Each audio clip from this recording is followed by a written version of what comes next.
Kementerian Perindustrian memproyeksikan kinerja tekstil tahun 2021 akan bergerak positif meski masih tipis di level 0,93%.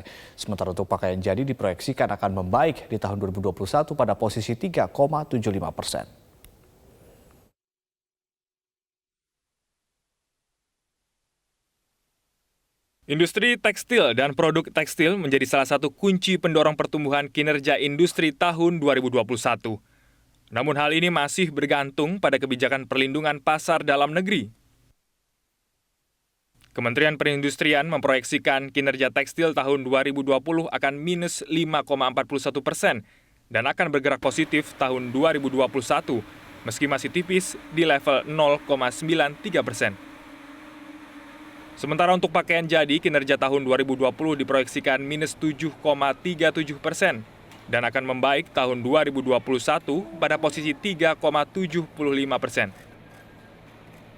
Sekretaris Jenderal Asosiasi Pertekstilan Indonesia, Rizal Tanzil Rahman, mengatakan kondisi yang paling baik saat ini masih dirasakan oleh produsen yang berorientasi ekspor dengan utilisasi 90%.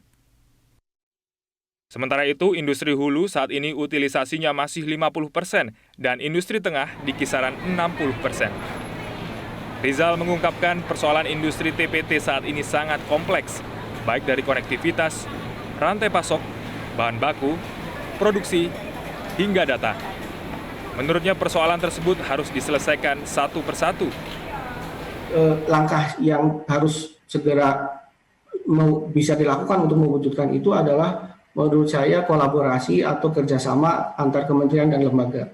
Karena selama ini kita dari asosiasi sudah intens sekali berkomunikasi dengan Kementerian Perindustrian,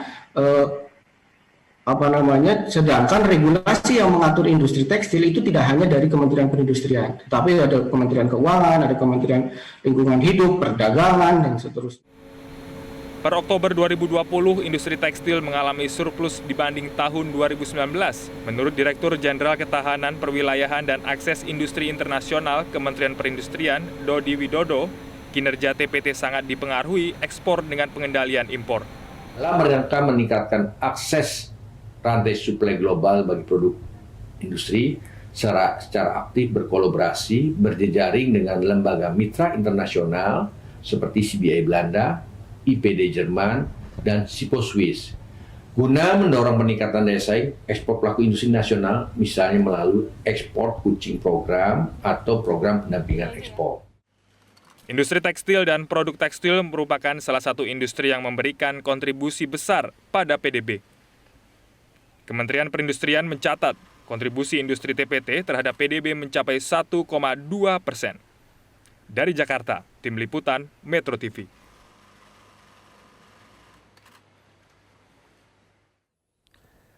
Jangan lupa subscribe YouTube channel Metro TV News dan jangan lupa nyalakan notifikasinya.